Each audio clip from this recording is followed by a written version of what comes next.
All right, y'all, welcome to the Mad Rhythms Podcast Network. This is the Either And Podcast, and I'm your host, Bril Barrett. When there's contention and controversy, most people believe the solution has to be either or. I believe the solution lies somewhere in either and. Welcome to the Either And Podcast. I'm your host, Bril Barrett. In today's episode, we have the pleasure and honor of having as our guest the Honorable Suave. Man, thank you. What an introduction. I'll take that any day of the week. Thank you. Now, Suave, I say honorable because I've known you a long time. So, you know, some people use it in terms of legality, the lawyers, and the honorable, the judge. But I say honorable because as an artist, I think it takes a certain type of person, an honorable person, to become a mentor and then to spend their lives mentoring the next generations, plural, of dancers. So Hip Hop ConnXion, that's your baby. And that's how you and I first connected. So I want to start off by just having you introduce yourself and telling the people a little bit about your history, what brought you to not only Chicago, but to then create Hip Hop ConnXion. Okay. Well, so as Bril said, Hip Hop ConnXion is something that I started back in March 1999. I was probably about 3 or 4 there, but you know how that goes. As a dancer, actually, I originally came from England, from London, England, and I used to dance and DJ. And then I moved out here. Wait, I had to laugh because now I'm like, oh, the Idris Elba. The Idris Elba accent just came DJ. out. No, but he also danced in DJs. That's true. Yes, you are correct. So now the comparisons are even more. But I'm sorry, go ahead. This is not Idris Elba, y'all. But it could be. But it could be. No, so I came from England. And I moved out here because I actually used to play professional soccer in England, which is something that a lot of people don't know about me. I didn't know that. Well, there you go. You know what I'm saying? The honorable Suave right here is letting you know that he used to play soccer back in the day. And then I got injured, and then I came out over here for rehab, and then I just noticed there was McDonald's on every single corner. I was like, oh my gosh, I love America. I want to come to America. So I did. And a lot of people ask me what got me here. And I say the same thing, a plane. Like, you know what I'm saying? It was like a road over here. You know what I'm saying? Like, I say those slave days. You know what I'm saying? But no. So yeah, I came out over here. And I really didn't have much. I tell the story that I came over here with a suitcase, a backpack, and $300 in traveler's checks with nowhere to go, standing outside O'Hare Airport. Wow. And that's literally how I started here in this country. And true story, I went through my small little address book that had maybe about 20 American phone numbers, and I went through each one, and no, you can't stay here. And then I got to my very last one, and the person said, yeah, you know what, I got a place where you can stay in for about 2-3 weeks. And so that's where I started out there, and then I was bouncing about from place to place. I mean, it's the true it's a true coming to America type story. True rags to riches story too, man. Rags to better rags, you know what I'm saying? Rags to better rags story. So I was poor. I mean, I bounced around. I lived in people's houses, on floors, on couches and stuff like that. But I never took no for an answer. I mean, everything for me was always about if people ask me, what's your plan B, I would always say my plan B is my plan A. You know what I'm saying? Because plan B isn't an option. Yeah. You know what I'm saying? And it's so funny because, honestly, as you go through life, you're always worried about what might be and what might happen. And when we're younger, we don't think about stuff like that. You know what I'm saying? It's like, no, it's just gonna work. Yeah, and yeah. you become reckless, and you don't think about like how much it might end up costing you, or this or that, the other, and we just do it because we know it will just happen. Yeah, it's gonna work. I always tell this story about, if you want to see the best improvisational tap dance, teach 2 and 3 year olds and tell them to improvise. They do crazy stuff because the world hasn't told them what they shouldn't do yet, right? And so I listen to you saying that, yeah, when you're younger, you don't know, you don't even care what something might cost, what it might end up taking. You just know, here's the objective, here's the end goal, and I'm going to get to it. Either it's going to work or it's not. But for me, it was never an option of it may not work out. Like, I look back at all the things that I've done, and I sit back here now, and I'm like, what was I thinking? Oh, my gosh. Like, I would never think of doing that now. But then that also reminds me, that's how I need to live now. You know what I'm saying? I need to live in this free world of like, you know what? I'm just going to make it happen and not think about the consequences, because there are no consequences if you make it happen. You know what I'm saying? And unfortunately, a lot of us are scared of the outcome of if it doesn't work. Well, I don't ever think that it won't work. Like, why wouldn't it work? I thought of it. It's going to work. You know Henceforth, the honorable. Right? So yeah, and then what ended up happening is that I was teaching classes at a studio, and the kids were like, "Hey, we want to perform." But wait. Yeah. You skipped a moment from. So how did you go from, you got here, you're staying with some folks, you couch surfing. Okay, yeah. Where did dance enter for you? So I started to dance for a DJ interactive entertainment company called Total Entertainment. And that was doing the bar and bat mitzvahs and the crowd interaction. That's where you and J-Bo first had the similarities. Right.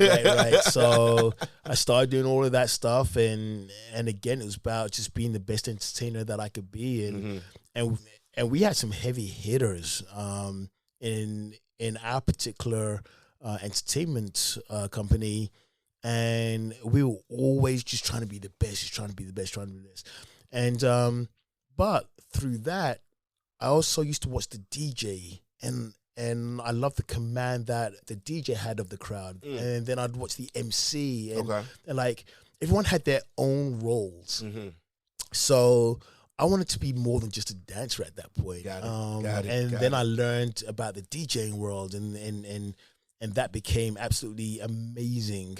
And then I ended up DJing the nightclubs in Chicago and stuff like that. And then I wanted to be an MC because I saw how the MCs also. Now, this is a funny story and true story at that. Back when I was a kid, I used to have a stutter. Okay. I couldn't say a sentence without stuttering. Wow. So the fact that I moved to America and then I end up also becoming an MC, all of my friends in England were like, wait, what? Like, you're the same kid that couldn't literally could not put a sentence together without stuttering. So, but ultimately, I became an MC, a DJ, a dancer. I did some music videos, movies, tours, and stuff like that. Then I ended up taking over the dance studio that I used to work at, which is where I founded Hip Hop ConnXion. Again, March 15th, 1999. Wow. And it was a bunch of kids who were the ages of 12 to maybe 17 who just wanted to dance more than just in their studio. And what ended up happening was that I remember our very first show, and I'm going to give a big shout out to Anthony Wolf. He used to have his show. Yeah. His live shows. And he invited my little young kids who, and like, we got these t-shirts and we spray painted them with our Kintu logo and stuff like that. And we performed, and all the groups there were like, wow, these guys are good. Mm. And I'm sitting there like, I don't know, like, you know what I'm saying? This is what I do. Like, why wouldn't anyone be like us? But we had a whole different aesthetic. And also I laugh at that because everyone always says, well, hey, like, who do you compare yourself to? And I'm like, I'm from England. Like, I don't compare myself to anyone out here because I don't know what anyone else does out here. I just know what I do and I know how I teach. And I got these kids up to par. And I had the older groups like, wow, how can I get to be in your company? How can I get to be in your group? And I'm sitting there with like 12, 13, 14, 15-year-olds.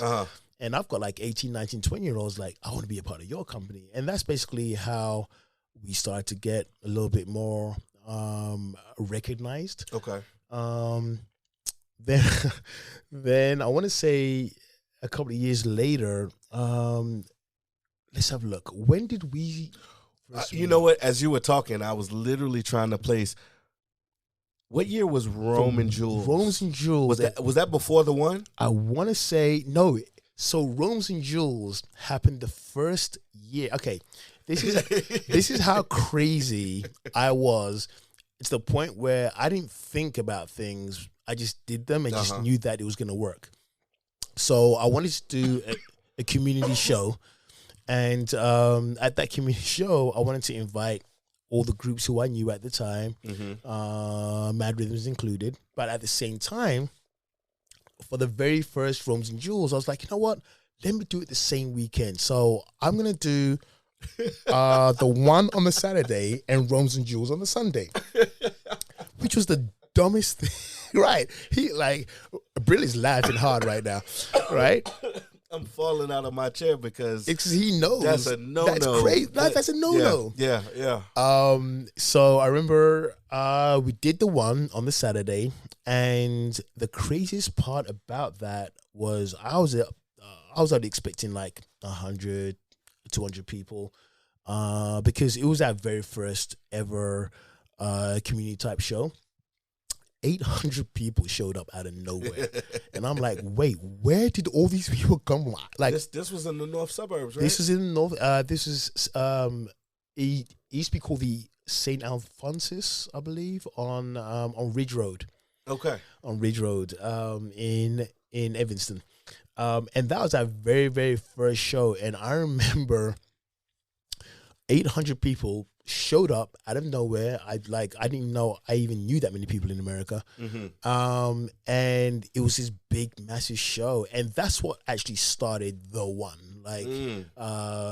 And that's where, now I met you, I want to say the year before that, maybe, no, or was that Chicago after that? I think that Chicago might have been after that. I think so. I feel like I'm trying to. No, it was before that. And I'll tell you why. It's because that's how I got Josh and those guys involved. It's because I met them at the one. Okay. So you met them at Dance Chicago. At Dance Chicago. Exactly. Okay. So well, that makes sense. We were on the same night, a curated night together. Yes, sir.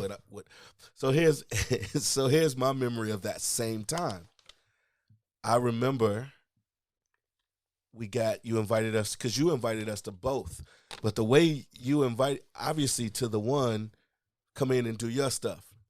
And then, as you always do, you were like, but I got this other show, Rome's and Jules, and I got a part for y'all. I've created a section for y'all. So it's just 4 counts. Music starts here, stops here, and I just want y'all to do something in there. But I feel like there wasn't a lot of time. Like, I feel like you told us, whenever it was, we literally were in the back like, okay, what do we have already that can fit in this section? And we put it together and came out in Rome's and Jules with a little special part. And I'm like, this cat works kind of like me. Because I'm the improvisational base, so I want to do everything. I'm kind of last minute with everything, or have been for a long time. So that was when I got a gander at your working spirit, like the way you attack things. And I thought it was crazy you were doing 2 things 2 nights in a row. Because we did 2 productions in the same year, and I was like, I'll never do that again. You did 2 productions in the same weekend. I was like, oh, this cat is crazy. But yeah, that's interesting. We had a little part in Rome's and Jules that And I've always admired that about you, is that you have an eye, or not even an eye, but you have a mind for the bigger picture. Yes. Like you can see, you look at something, you're like, I want this here, this there, that, and then maybe the tap dancers could come through there. And by the time you start bringing in the pieces, you've already seen what the totality looks like. And the key words was the bigger picture. And that's always been me. I've always looked at bigger picture. If someone gives me an idea, I start thinking about where it could lead to, when that person is just talking about what they see right then and there. And I'm like, no. Let's look at like the bigger picture. Like if we do this and that with it, and then we include this and that, then it could become this big amazing thing. And they're like, wait, but I just want to do this little thing. I was like, nah, but I don't care about this little thing. I care about the bigger thing. Like, you know what I'm saying? How can we make this into the best thing in the world?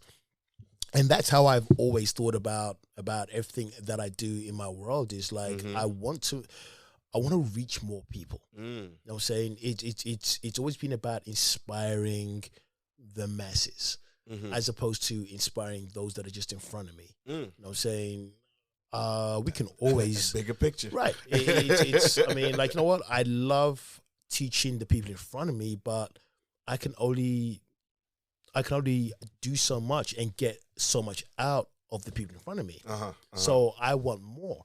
And that's where all the traveling and being invited to do all these workshops and masterclasses and stuff like that. I mean, honestly, once that started to take off, I realized, actually, I'll tell you where I realized where my true passion for doing that kind of stuff was when I was, I remember seeing a lot of my friends doing all these music videos and movies and stuff like that. And I was like, man, I'm just as good as them, if not better.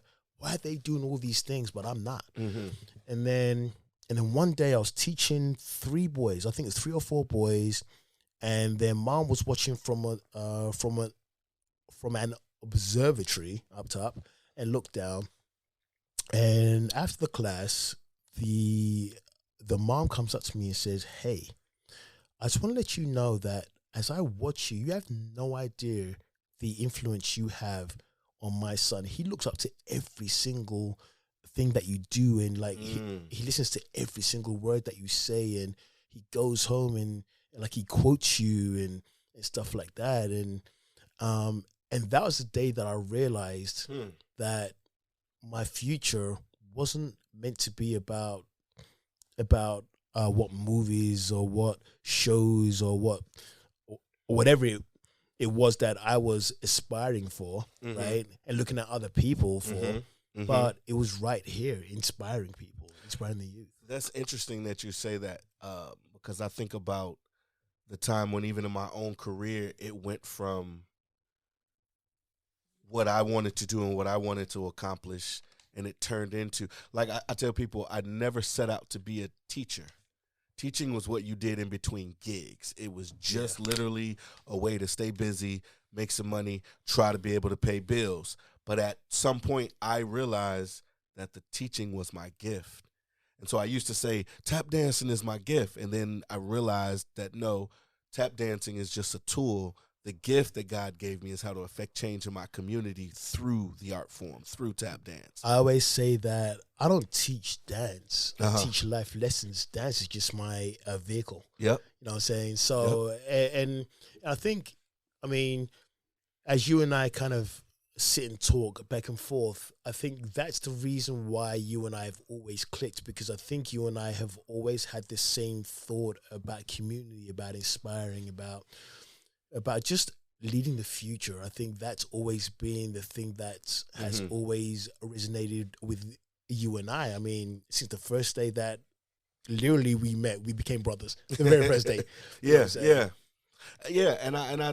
so I look back and I think back to I remember some of the earlier ones, because you've done, how many years now? You said 99 was the first year? No, 99 was when ConnXion started. The first one, and I should know this up by heart, probably 2003, I want to say. Okay. Like that. Well, I just remember that I would always, because first of all, your swag has always been there. It's gotten better over the years and changed over the years. I've seasons. Yeah. You put a little salt, pepper, paprika on it.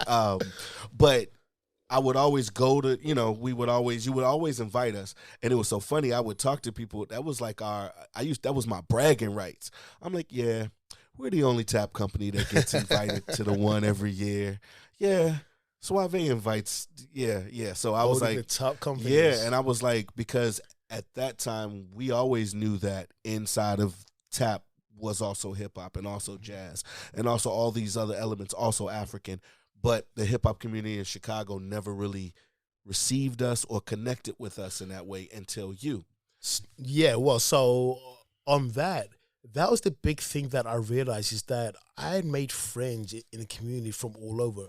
The South Side, you know what I'm saying? The tap dancers, by the way, I'm so glad to hear you say tap dancers. Of course. Come on now. I know the terminology right there. Come on. Stephanie Paul with Groove. Be the Groove. Be the Groove. You know what I'm saying? Dude, I was always about what art's out there. And at the time, we used to call it the urban arts, which obviously, okay, enough said. Yeah, that's people another don't use the whole word conversation, right? But I was always about what street dance forms are there that I can just bring all together, because at that time there wasn't a show like that where it was always like friends inviting friends, but I wanted the community to see every style of street dance out there. So it was so important to me to get people like Mad Rhythms, Be the Groove, Step Teams and stuff like that, all just to come out and just all show their stuff in a non-competitive environment. Yeah. And that is what makes the one so different than every other showcase out there, is that it's not a competition, and it was all about the community, all just embracing each other's stuff, and that I believe is what has made the one successful, and obviously it just got I want to say bigger and better and bolder. Well, listen, when I knew that the one was like the one is when you started moving it to different theaters every year. And the crowds would follow. And I'm like, oh, this is not about a neighborhood or a location. This is about wherever this show goes, the people follow. And I was like, that to me. I never thought about it like that. Oh man, I saw that as that's what made me see it as a success beyond other things that were similar or kind of like it, other showcases, other whatever. I was like, the one can go anywhere in this city and we'll pack it out and people will come, because it's always been people from all over the city. Yeah. You've always had the South Side, the North Side, the suburbs. Again, mostly hip hop dance or street dance, but also tap dance, also Be the Groove. Like, you've always had that open mind and that clarity that this is all part of the same tree.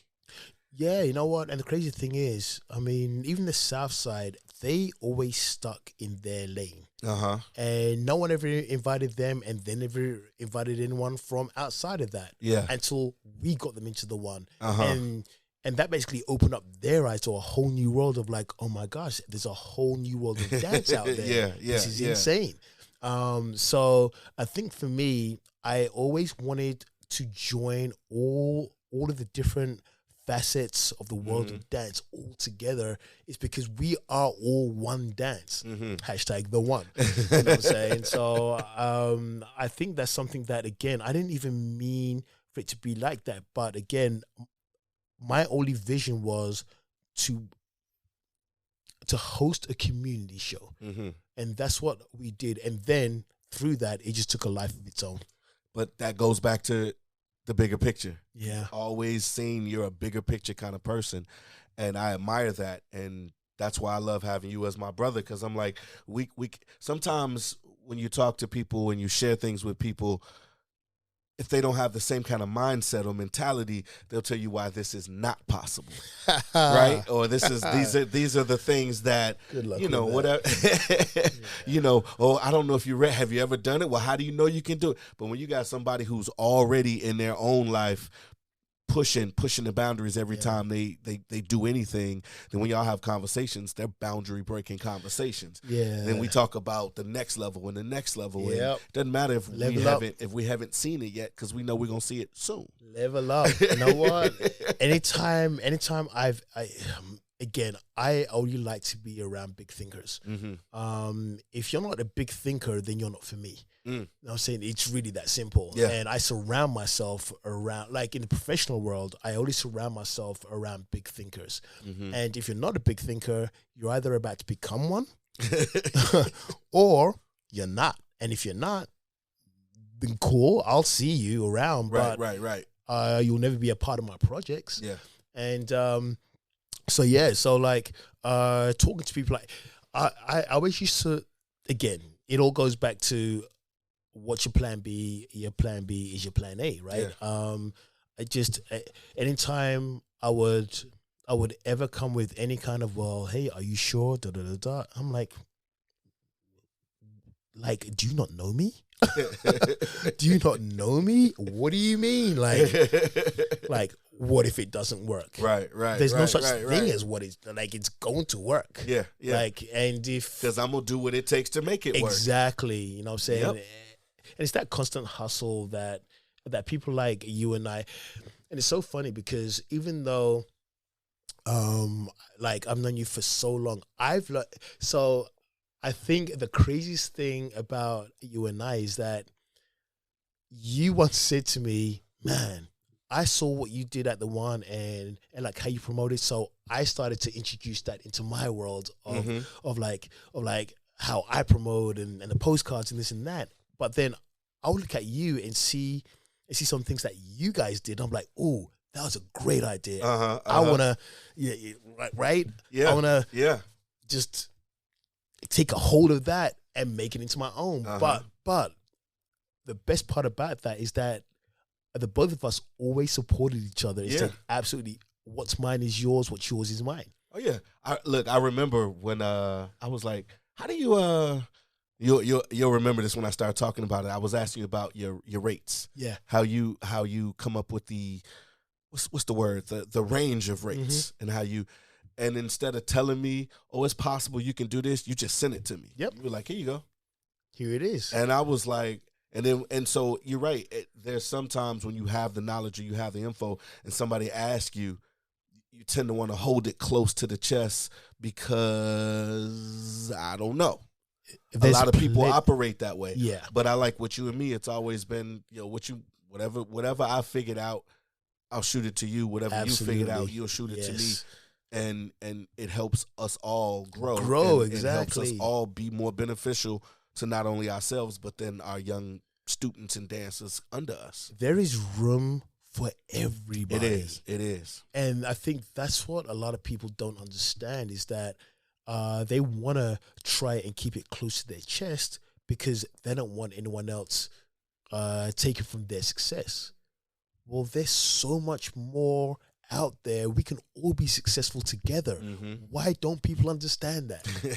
Why does it have to be a competition, you versus me? How about let's all rise up together? And that's another flip on the either or the either and. A lot of people think it's either got to be you or it's got to be me. No. How about it's either you and me, right? Because I just think if what is that? It's a quote. A rising tide lifts all boats. You know, it's one of those sayings that you've heard. You know, they ain't say that. They ain't say that in your neck of the woods. They say that in politics all the time, though. 6 to 1, half to the other. And I would say that's what like we say in England, but that's not even my favorite saying. But I understand it. Like if we all elevating, then you ain't got no reason to look at somebody a different way because they're also elevating. And if somebody needs somebody, then we help each other out. That's also what community truly is. So, yeah, I mean, honestly, that's something, though, that I learned from being poor. You know what I'm saying? That I was afforded the opportunity to do certain things because people gave me an opportunity and they gave me a chance. And I've always said that if people are nice enough to give me a chance, then when I get that opportunity, I'm going to give others a chance. And that's where it's always stemmed from as far as as far as how I think about certain things. I'm willing to share anything with anyone because honestly, other people share things with me. And if it wasn't for others, I won't be where I am now. Like, there was the one person who basically offered up his couch. Hey, that was an opportunity that I may never have gotten. I may have just turned around and flew straight back to England. You know what I'm saying? If it wasn't for that one person, if it wasn't for the for someone giving me the opportunity to dance in the DJ entertainment company, if it wasn't of someone who offered me the opportunity to buy their studio, just all these opportunities that I've gotten is because someone has been gracious enough to lend me a hand. And that's how I live my life. I will help anyone who needs help. As long as you're doing it for all the right reasons, then I'm there for you. I'm glad you made that distinction because I thought about it when you said there's room for everybody.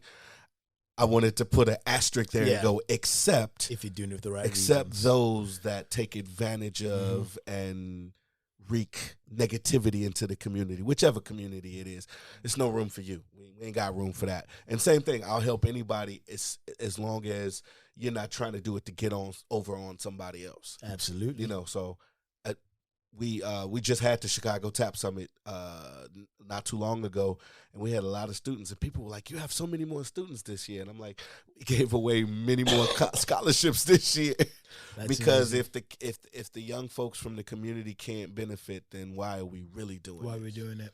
And I mean, again, Mad Rhythms means making a difference, dancing rhythm. So it's what it's always been about since the beginning, for the same reasons you stated. People gave me opportunities. Yes, and if it wasn't for those people giving me those opportunities, I would not have had this life. And so it's not even a choice for me. It's my responsibility. Exactly. And I feel like you live the same 100. way. 100. It's your responsibility to reach out and connect and contribute to the next generation. So our mission statement, as far as the Hip Hop ConnXion, is our future is here today. And it was funny because in England, we make fun of the fact that Americans always have to have a mission statement attached to their companies, right? So, right? It's the truth. So I remember coming out here and then I started Hip Hop ConnXion and someone was like, what's your mission statement? And I'm like, what do you mean, what's that mission statement? They're like, well, what's your company stand for? I was like, well, our future is here today. Ha, ha, ha, ha. So it like initially started off as a joke. But then I start to see how people were receiving it, and I started to see that that people were being inspired by the things that we were doing. And it became real. Yeah, and that and I do tell that story to my dancers because I want them to realize that when you're able to move mountains when you weren't initially trying to, then you now have an obligation to keep moving those mountains. You know what I'm saying? That's it. And I think that's where, again, it's like our future is here today. Start off as a joke. I was making fun of American things, and then I just saw how many people were actually affected by it, and people were actually start to live by that code. So if you're living by that code, then I have to live by that code because I'm the one at the top. You know what I'm saying? So so now it's become a real thing where what I do is for the kids. It's for our future. You know what I'm saying? It's because who's going to lead our next generation? Exactly. We can't just leave it up for chance. Exactly. Our future is literally here today, and it's up to us to teach them the right way because they're going to be our future nurses, our future doctors, our future astronauts, our future politicians. Well, we need a lot of work with that, but yeah, I mean, they are going to be our future, and if we don't train them the right way now, then we're not going to have a very good future to live in. Yeah. You know what I'm saying? Well, it's funny that so that's where I wanted to go next. Anyway, is talking about the training aspect of and I say mentoring because mentoring is training beyond what you do in the studio, what you do on the dance floor. But before I even get to that, you just made me think about something else. Another thing that I admire about you, and the reason I keep going back to things that I admire about you, because it's one, the reason we've been friends. It's two, the reason I wanted to interview you for the podcast. But it's three, I also think black men don't, in public, show affection and admiration for other black men enough. The stereotype, yes. Enough. And so, and it made me start thinking about stereotypes. And so when I first met you, you are a 6 foot something tall black man that does not play basketball. Oh, Lord have mercy. You run a hip hop company. And I remember seeing this. You're the first time I saw a hip hop company with almost no black people in it. And I went, wait a minute. And then that was at that time Mad Rhythms was all black and we only had like one white dancer. Now times have changed all the way around. But I just say that to say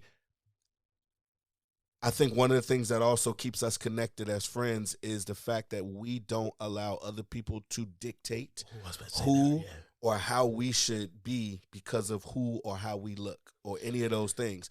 But I also know that there's an inherent pressure that comes with being a black man, period, in America. So no, and I'm glad you did bring that up because you're right. It's an American thing.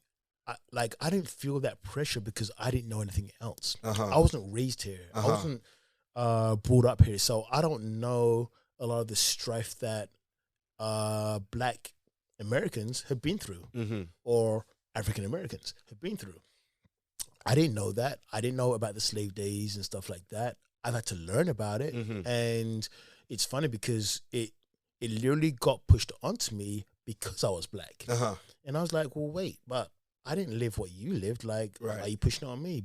But then I realized that as soon as a black person has a voice, they have to now step up. It's part of that responsibility. It's part of the responsibility, right? Yep. You become a role model without even asking to be a role model. And that's kind of what happened to me is that I ended up having to be a role model without even really wanting it.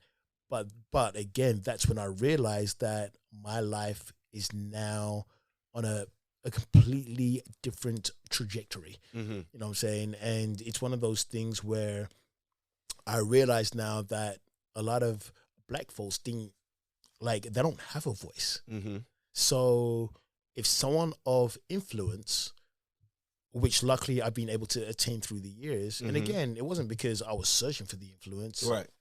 Or like I wasn't trying to be like the leader. You know what I'm saying? That was something it was just, I mean, I feel like it was almost bestowed upon me by the community.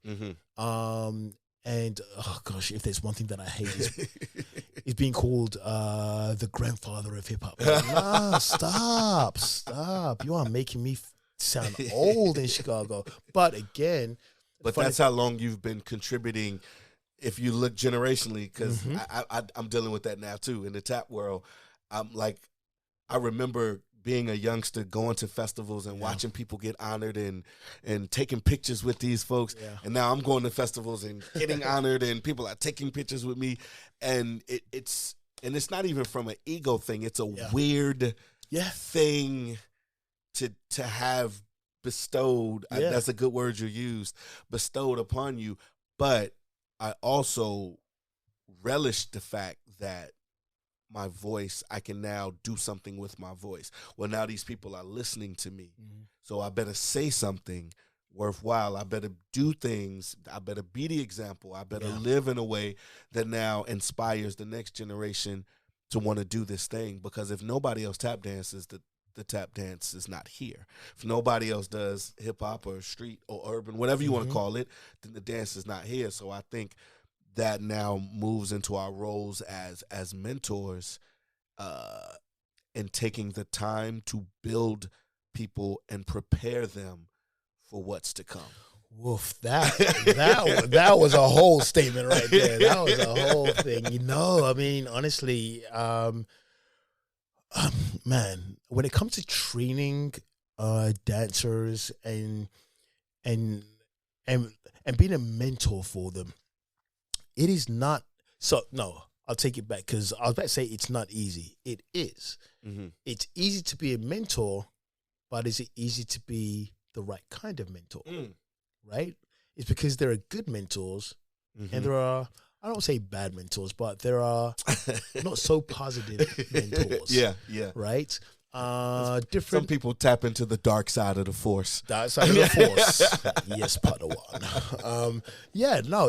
It's and I've read because I just got done talking to someone else who's up in Milwaukee, and I consider him a real big mentor in Milwaukee. His name is Cedric, and Cedric Gardner, and he is such a big mentor. But even he gets down on himself because even though he's been through all the wars and this and that and the other, he still feels that he's not appreciated, right? And there are times, which I'm sure you, Bril, have also been through, where it's like you give and give and give, and you feel that that all people are doing is taking, and then people aren't then respecting you, respecting all the effort that like you put in and stuff like that. But one phrase has changed my way of thinking, and I've got a whole bunch of phrases, but this one really helped me to kind of like fine tune what I think about the world. When I do good, no one remembers. When I do bad, no one forgets. That's just life. So I thought about that, and I'm like, man. Wait, hold on. Say that's just life again. That's just life. Oh my God. All right, touche. I couldn't help it. That was a magic moment. Touche. So see, now you just like threw me off. Oh, that's right. So I realized that it didn't really matter how good I was to people. I could say yes 100 times. But as soon as I say no the one time, oh, he's selfish. He don't. Exactly. Yep. Right. Been there, done that. Right. Got the T-shirt and the souvenir mug. Right. And wrote the book. That was not a bestseller. And that helped me to change my perspective of what I do. And how it changed was I'm going to continue doing is because there are people out there who you've inspired who look at you in the positive light, but it's so easy to focus on the negative. So easy to focus on the people who like, oh, like you're this, you're that, blah, blah, blah. But that one voice speaks louder than the 10 people like, no, but like, it's such a great person and da, da, da, da, da. Yeah. Right. And we get so consumed in the negativity that we forget the good things that we really have done for people. Yeah. I used to, and this is, and I think this is our growth as people. Yes. Our growth as leaders and mentors as well. I used to think that like when the first, and you know, because you were around, when the first wave of folks that left Mad Rhythms left, it crushed me. Like I took it personal. It was like I put all this, I sacrificed, yada, yada, yada, yada, yada. And then I realized way later down the line that if I take my ego out of that situation and just go, Mad Rhythms is here for dancers to get what they need. Some dancers, it means they'll come and they'll go as quick as they came. Some, it means they'll be here for life. This is their place. This is their home. And some, this was just the next level that they needed to prepare them for whatever the next level they're going to. Once I started seeing it that way, it was less about me and the work I put in and more about why the work was important. Man. Again, preach. But no, I mean, honestly, it doesn't, I already know what I've done. You know what I'm saying? I know what I've done for people. So you can say whatever you want about me at this point. It doesn't faze me because I know what I've done for others. I know that if every time I go to bed at night, I ask myself one thing. was I the best person I could be that day? All the decisions that I made that day, or was it in my best interest or in the best interests of all? And if I can say I wasn't selfish and I did it in the best interest of everyone around me and not myself, I go to sleep good every night. So it doesn't faze me who doesn't like me. I learned this from a lady, her name is Tanisha Brewer. Amazing tap. I said tap coach. Step coach. I know. I was about to say, wait. Step coach. Yes. Tap coach? No, she's a step coach, and she said to me something again. A lot of things help to kind of change the way that I look at things and perspective. And I'm always growing. I'm always learning. Even as a mentor, I'm always still a student. Right. And she said to me, "It doesn't matter what you do, Suave. You're not going to be for everyone." And I was like, mind blown. Like, why didn't I think? Because I take things so personal. Like, I don't get it. I'm trying to be a good person. I'm trying to be a good human being. That's our egos. Right? That's our egos. So why doesn't everyone like me? Yeah. And then I realized, because not everyone likes a positive, tall, black, 6 foot, 4, English speaking, I'm saying brother. Like, it is what it is. Listen, man, I had a guy tell me, and then I'm going to get there. My mom used to live in Inglewood for a small period of time, and I would go over, and she was having some problem with some of the neighborhood guys. Before she moved into this building, it was the hangout porch where they hung out all night, every night. She moved there. They decided it's still our hangout porch, but now she's calling me like, I didn't sleep well because these guys are hanging out. So I decided to confront these guys in Inglewood. In Inglewood. In Chicago. If you know, you know. If you don't, I'll tell you later. But it was so funny. So I'm back and forth with these guys. I'm like, yo, why can't y'all just leave this porch alone? Go somewhere else. Oh man, you and they you know, they all in my grill. And one guy says to me, and I think he thinks it's gonna be the biggest insult in the world. He looks me dead in my eye. He say, man, you soft. You probably ain't even from Chicago. Look at you. You square. And I was like, that. And I looked at him and I said, you think that's an insult? Man, you a square. You a square. And he just went all in. And I'm like, I don't even have to tell him where I'm from on the west side of Chicago. I don't even have to tell him what I came up doing. His whole perception is that for me talking, perception. I'm gonna get on that in a second. Go ahead. Is that for me talking to him and the way I carry myself, I never have been where he is now. He has no idea. And I took from that moment. I was like, yeah, people expect and people think one thing because of one other thing, and it all boils down to, I know who I am. I don't have to tell you what I'm. Like I say, in that moment, I didn't even go into ego. For a minute, I went there, and I was like, I don't even, because he don't know. He just doesn't have a clue. Another saying that I go by: if you think I'm a prince, I'm a prince. If you think I'm a pauper, I'm a pauper. But it really doesn't matter what you think because I know who I am. Right? When you coming out with the book of quotes? I've started writing them down. All right. I've started writing them down. Like, honestly, because because all these things, all these quotes that I hear, I feel like they've all helped to mold my way of thinking. You know what I'm saying? And the perception thing. Yeah, like, let me touch on that real quick because I always hear, oh my God, Suave, the first time I met you, you were so intimidating, right? Tall, black, 6'4", 8, and you walk with your chest up, and then you got like a funny accent. And I'm like, okay, but have you ever taken the time to sit and talk to me and realize that I'm just a big old teddy bear? I can talk about anything to anyone, and I'll smile at you at any time. I'm there for you. But your perception of me was something that you created in your own head and reacted to. Like, I was afraid. That person said they were afraid to approach you because of their perceptions. And as soon as you step away from a perception and talk to a human being, you will realize that that perception that you had may be completely wrong. So I'm okay with people thinking that I'm scary and tall and I'm hard tall, because I wasn't the one who gave you that. Right.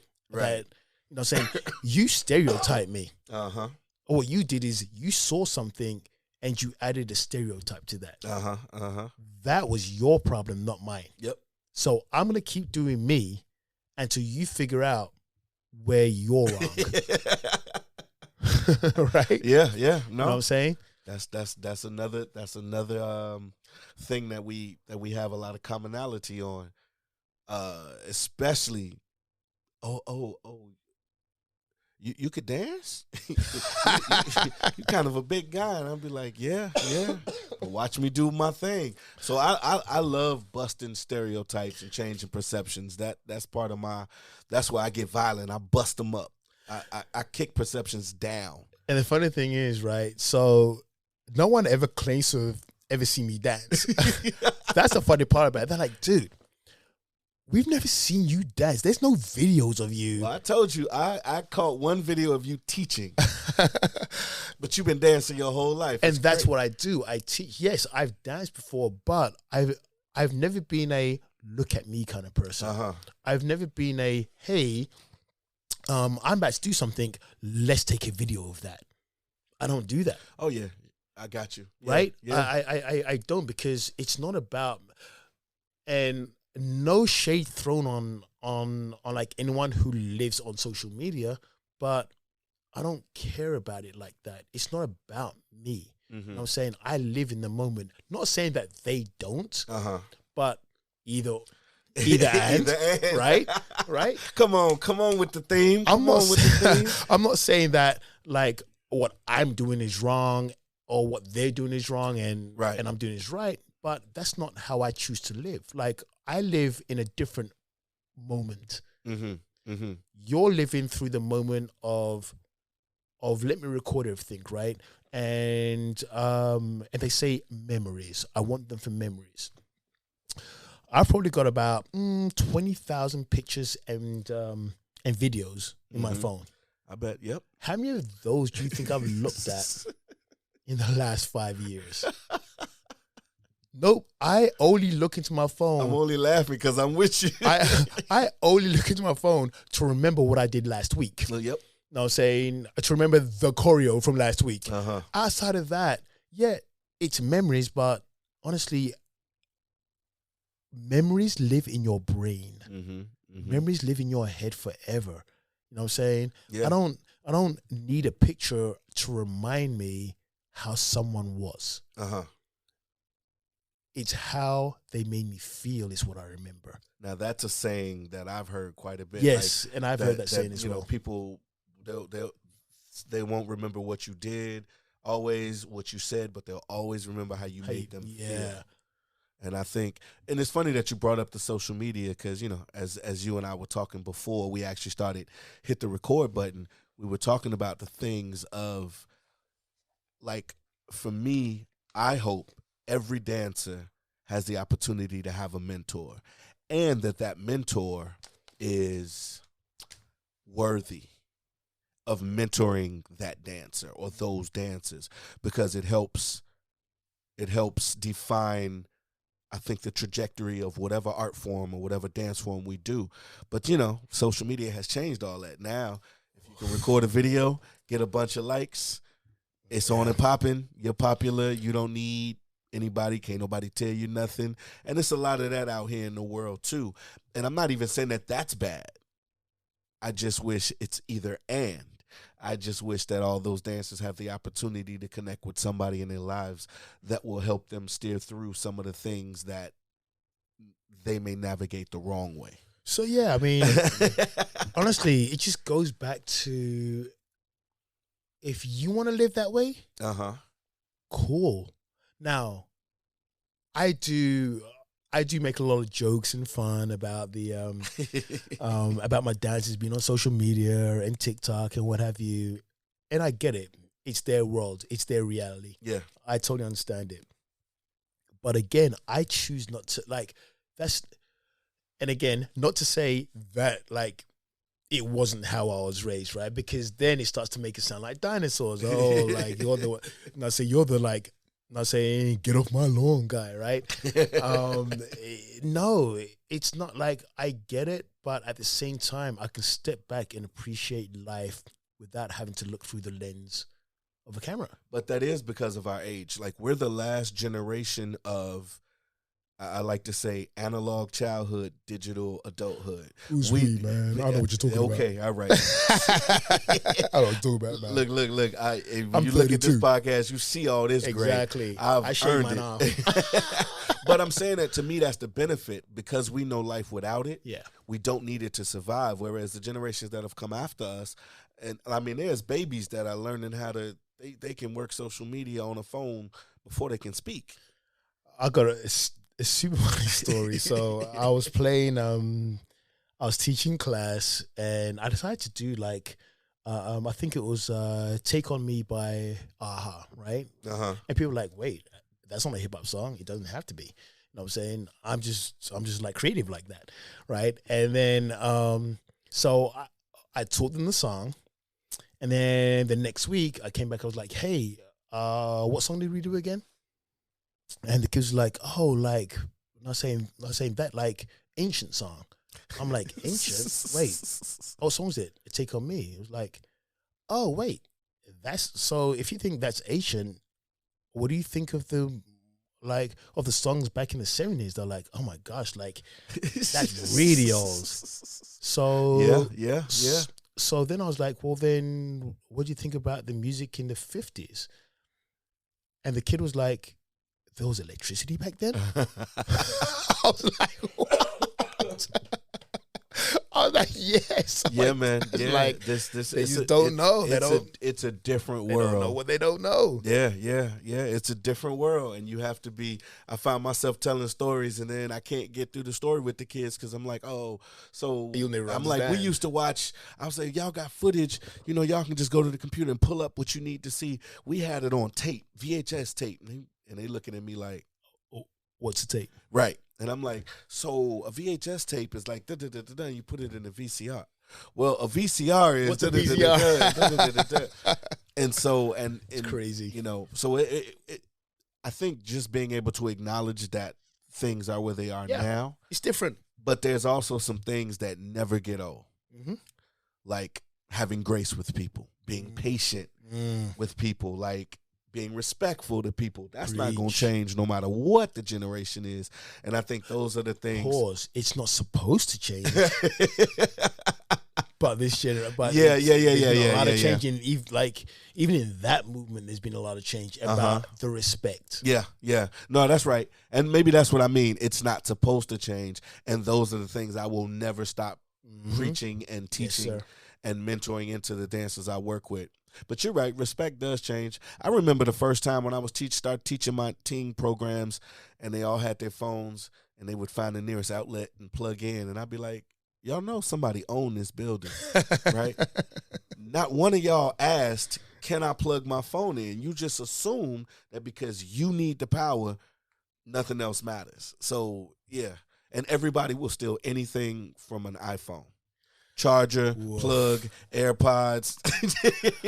They turn everybody into thieves. I wouldn't know. I don't deal with such trivial things like iPhones. I have an Android. Yeah, so do I. The far superior. That's right. Androids, we still out here. We still out here. Actually, you know what, though? The funny thing is, though, iPhones are only big and... Apple is the biggest thing in America, but Android is the biggest thing in the world. And that's something that a lot of Americans don't even realize. I don't even go that far. I just tell people, our cameras are better. Oh, absolutely. Dude, I just had this conversation yesterday. And we had to do some comparisons. And now folk in Mad Rhythms will be like, no, get Bril to take it. His camera better. I can't airdrop you the pictures after we done. Which is true. But I can WhatsApp them to you, so now exactly. What? Facebook Freedom Messenger all day long. Now, this podcast just took a turn to the two old guys sitting around. reminiscing about technology. Did you hear the two of them? Let's take it back. Mentoring, yes. But I will say the through line I think I find in there is that having that respect for what came before. Yes. And teaching your dancers to have that respect for what came before, which includes you and all that came before you, is how we keep creating evolution within whichever art forms we practice. So the funny thing is, I never had a mentor growing up, and that's real strange, right? Because a lot of people have their dance mentors. My dance mentor, talking about a VHS tape, was Breaking One on VHS. Like, that's how I learned about hip hop and street dance. I was like, oh my God, he's been on Turbo his and Ozone. When you're on-screen mentors. Yes. All right, okay. Exactly. So yeah, it just goes back to realizing what my job or just what my destiny was, right? It's because there's destiny and fate. I don't believe in fate. I believe in destiny. And let me kind of... I was going to say, what's the difference? What's the difference? Fate, when people say, well, it was fate for me not to get this job. No, you just didn't try hard enough. So don't use the word fate to determine the outcome of something that you might have had control over. Destiny is something that you were always meant to be. You know what I'm saying? You were always destined to be a great communicator. You were always destined to be a great teacher. You were always destined to be a freak of nature in sports. That wasn't fate. Yeah, but I hear you on that. I even see how you could use one to say, well, if you didn't get that job, it might have been fate because that job wouldn't have led you to your destiny. Okay, that was deep. That was deep. I like that. I enjoyed that. I've never had anyone kind of throw it at me. Push back a little bit, little bit. No. I like it though. Yeah.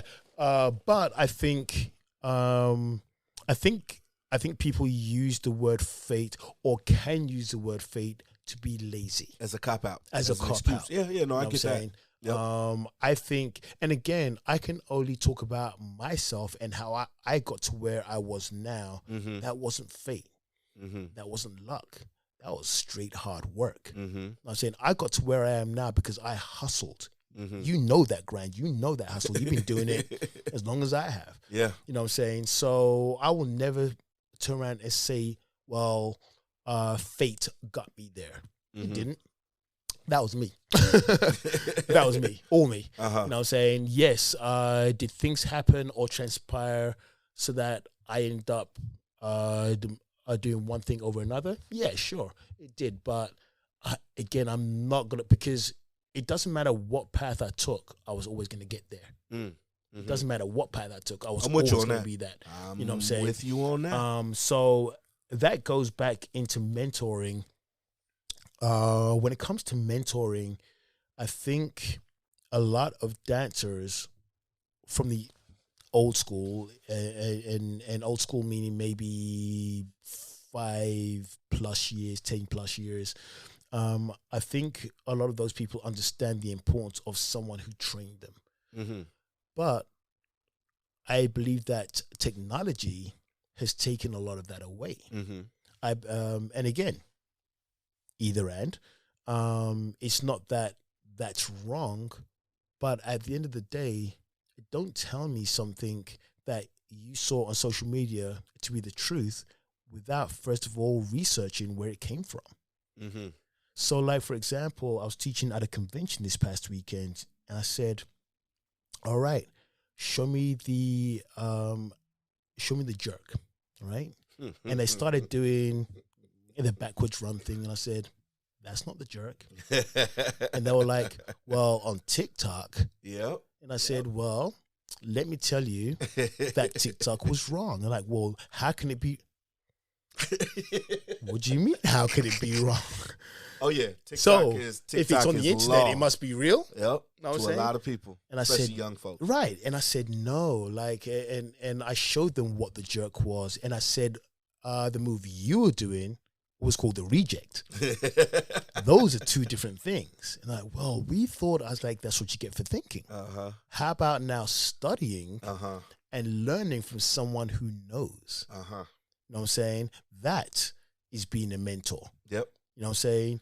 It's trying to explain things that you don't know and guiding you. Yep. You know what I'm saying? No, you just summed that up perfectly. That was the perfect summation of what a mentor is and the difference between you can go out there and get it on your own, but a mentor will still help put it into perspective. It's another word. Yeah. Perspective. Yeah. History is history. Yeah. Like, you can't change history. Although people change narratives. Yes, you can change narratives, but you can't change history.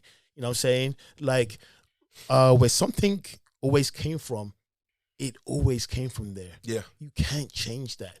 You can't change or try to change terminology. Like, for example, the running man, right? The running man, we all know. No, I'll take that back.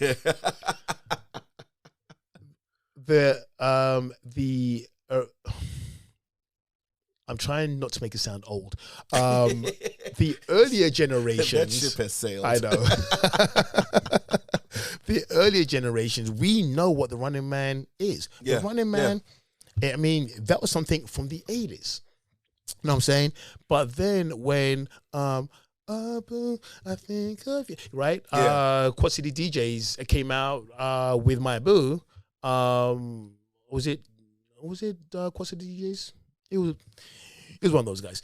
I think you're right. Right? And then they did that whole running thing that they were doing. And all the kids were like, that's the running man. Nah. I was like, no, that's not the running man. Like, I was disgusted. Oh, if you want to see the running man, put on BBD Poison in a room full of 30 and 40-year-olds, and you're going to see the running man. You'll see what the running man is. But again, right, it's one of those things like, you're now on social media, letting that now dictate the narrative of what you think something is. And then you're telling someone who's older than you, who's been through it, that they're wrong.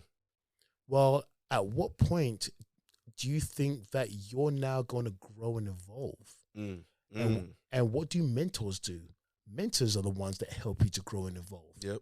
So it's okay to have the social media that can teach you certain things, but the mentor is there to guide you. Absolutely. I tell my students all the time, and if I don't know something, I'll tell you I don't know. Exactly. And then we can do that research together and come next week and we'll have a talk about it. Exactly. But and that's being humble as well. Yeah. That's also being like a down-to-earth, true-to-form mentor. Absolutely. Is also accepting what you don't know. Yep. I don't know everything about the hip-hop world, but if I'm going to open my mouth, it's because I know about it. Yep. And I will help you and guide you through whatever you need to learn. But don't you dare say, well, on social media it says, if I know where it came from. So it is. As students, and also as mentors, I feel like we need to be able to go to kids in their environment, in their space, and say, hey, yes, this is something that you're doing now. This whole social media thing, a TikTok, Instagram, or whatever else, Snapchat, I get it. But don't let that be the tool that teaches you life lessons. It's because the only people who are going to be able to teach you life lessons is a good and positive mentor. Not just a mentor, a good and positive one. I'll tell you this, just last week in my adult class, because I have grown and sexy tap classes where the adults come, and Vanessa, our producer, is also a member of the grown and sexy tap classes. Oh, sookie. Mad Rhythms Conservatory of Tap Dance. It was so funny. I had a student who I started working on paddling rolls, which is a tap step. Oh, I'm familiar. You're familiar? Okay, I just, but She came early the next week, and so was in the studio just warming up and was watching a video off YouTube of someone teaching paddling rows. It was not what I had taught. And so I was like, let me see what you're doing there. And she shows me. I said, now that's not only is that not it, that's not what I taught you. So you went to YouTube while waiting on me to come into the room. Research something that was wrong. And started watching and practicing with something that was different than what I taught you. And so I was like, yeah, you got to be very careful. I said, let me tell you the people to go to on YouTube. And again, that's where the mentor comes in. We can use technology, and we do. We often use technology to accentuate what we do as mentors and teachers. But let me tell you the people to study. Let me tell you where to go, because you'll just stumble up on something and it'll be all wrong. And did you also just see what you just did as well? You said, let me show you the people to go to. You weren't like, no, I am going to show you, da-da-da-da. Oh, you're right. Right? You said, hey, these are also other people you can also now go see. Yeah. That, again, is being a true mentor, is someone who's willing to say, hey, I may not either know it all, or even if I do, I'm going to show you other people who also know it. Yeah. Spread the love. Yeah. Share the love. These are my people. Go forth and learn. And learn. Find wood and express yourself. Exactly. I mean, you know what? Honestly, are the craziest things. And I get into a lot of amazing conversations with other teachers and mentors, just as far as just being able to allow your students to branch out. Right? It's because a lot of mentors are scared of losing the people who they've trained. And it's like, well, no. I mean, you touched on it earlier. It's okay for your dancers to come and leave. If they think that's their path, if they feel that, if they feel like they have nothing more to learn from you, okay, go do what you think you need to do, because I don't own you. Right. You know what I'm saying? You can do whatever you want, but if you think that what I have to offer you is valuable, then you'll stay. And as soon as you start to feel, now, the hard thing becomes is when they're getting outside noise, right? Outside noise. And then all of a sudden you're like, well, wait, no, don't listen to that just because that looks good. Or because that's shinier. Right, exactly. Yeah. You know what I'm saying? The grass is greener over there, because you see all these. Dude, social media is all a perception. Yeah, you show people. It's life programming. You show people what of your life you want them to see to create the picture of your life that you want to show them. That you think is so super. I know people who on social media look like the happiest people on earth. And then I'll get a phone call and they're telling me all their stuff. I was like, really? Because that's funny, because I couldn't see that. I couldn't see that on your social media. Yeah. On your social media, you actually you were the happiest person in the world, da-da-da. Like, well, I don't want people to see the hardships that I'm going through. Well, then what you're showing them is something that isn't real. It's because you only want to show them only the good stuff. Well, how does that help other people who are going through heartache? Because now all the people who are going through stuff, all they're seeing is someone that's happy all the time, and they think that they should be that way. Yeah, or they think that it's something wrong with them in particular because they're not that way. Yeah, exactly. Look, one of the best videos that I put out that went what I would consider viral for a tap video was me messing up. I was on stage and I said, this is what happens when your right foot don't listen to whatever. I don't know what I said, but the little clip was of me performing and trying to do something on my left, and it didn't work. And I told the audience, don't clap. That didn't work. Oh, that's funny. And the whole video was just me talking with the audience about what I'm trying to make happen with my feet. And that video did, because and I said, I say, you know what? I've been working hard to put out all of these, what I consider, perfected videos and all that. And the one that did the most traffic was the one of me messing up. And somebody said, yeah, because you're being honest. And people appreciate the honesty. And I was like, oh. It just makes you okay. real. Yeah. You know what I'm saying? It makes you attainable. It makes you a human being. Yep. You know what I'm saying? It makes you reachable now. It makes you relatable. And I think, and again, I mean, these are things that I say in like either my classes or like in the conventions that I teach at. There's no such thing as perfection. Yeah. There's no such thing as perfection. There's improvement, but there's no such thing as That's perfection. Right. And it was crazy because at the convention that I was at this past weekend, I was at the Dance Masters of Wisconsin, and there's and they have an ambassador program. Okay. Where basically they interview 5 or 6 kids to be, and one of them makes it as the ambassador for that year. Okay. So as 3 judges, and we had to interview each ambassador one by one. And the third kid walks in and says, "Hey, you may not remember me, but I took a class from you last year, and you said to me that there's no such thing as perfection, and that all there is improvement." And that has helped me to look at dance way differently than what I did back then, because I was always looking to be perfect. And I want to thank you for saying that a year ago. Wow. And that hit me like, man, like I don't even remember who you are. Yeah, yeah. But then again, it always goes back to the mentoring side of things, is that it doesn't matter who you talk to, who you speak to, and you never know what words are going to get through.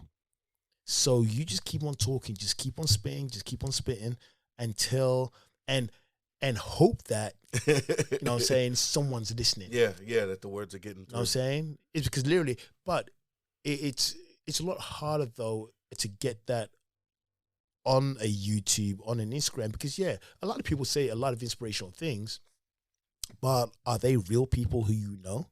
You know what I'm saying? Can you call them up when things are bad in your life? And say, oh, hey, you know what? I'm going through A, B, C, and D. Yeah. No. So it's okay to get all this inspiration again from all of the social media outlets, but that's why you need a mentor. Yeah. You need someone who you can actually either pick up a phone or call or talk to after a rehearsal and say, hey, this is what's going on in my world. Do you have any advice? That is why you need a mentor. So as you're talking, I hear all the inspiration and the motivation. Like throughout this whole thing, you've been dropping quotes. I asked you about the quote book, and so I think the last thing you should do is talk a little bit about your new motivation / inspiration venture. Wow, you know what? While you're talking, I'm going to pull it back up on the computer. Yeah, no, you and I can talk about so much, but I've realized through all of my teaching that I love to be an inspiration for others and for people. Hold on. Be inspired. Stay inspired. So my new website is Be Inspired, Stay Inspired, and I do motivational talks around the country. I do schools, I do organizations, I do colleges, wherever. And I put together a 45-minute hour, up to an hour and a half presentation just about inspiration. And this is a passion of mine, because if I can reach a multitude of people around the world, then my reach goes a lot further. And I think that's what, that's something that is super important to me, is being able to reach out to anyone and anyone. It's because all it takes is for one person to hear you to change their life. Yeah. Absolutely. I mean, I'm doing a lot more of the motivational speaking, and I'm trying to get My man here, Bril Barrett, into it as well. You know what I'm saying? Into the little league of of motivational speakers. I would love to do that. And we'll make sure to put a link in the description so people can go directly to it. Cause, appreciate it. I think it's beautiful, man. One of the quotes that has stuck with me my entire life was hearing this motivational speaker named Les Brown. And he always said, conceive it, believe it, achieve it. I put that on the wall. Nice. Like I say it all the time. I've quoted it back in articles and interviews. So I understand the power of not only being a mentor and the things we've been talking about, but also being a motivational speaker. Like sometimes people just need to hear and get, like I said, you've been dropping gems this whole interview. You've been dropping wisdom, dropping gems, motivational, inspirational. So it only makes sense that you have a motivational speaking empire. Appreciate it. You know what? I'm speaking it into existence. Absolutely. Empire that will come from. You will be a part of that empire, my friend. Because that's why I'm speaking it into existence. You are one of, I mean, for all those who know Bril, and even if you don't know Bril, like he is honestly one of the most motivational leaders out there. I mean, like all the kids he's mentored and all the kids who have now become amazing human beings and are out there actually like living their dreams. Yeah. But all that came from a mentor. And that mentor's name was Bril Barrett. I appreciate that. I pay you after the recording's over. Well, with that being said, we're going to bring this interview to a close, or this conversation. I don't even feel like this was an interview. This was not an interview. It was a real good conversation, and I enjoyed having it with you. We'll have to do it again. Appreciate it. Yes. This has been the one and only Suave. Thank you very much. And don't forget to come to the 2024 at the Harold Washington Cultural Center. It will be April 27th. That's it. 2024. Y'all got it. So you can't say you didn't know when the date was. Put it in your calendars. Save the date now. I'm your host, Bril Barrett, and this has been the Either And Podcast. Talk to y'all soon. Peace.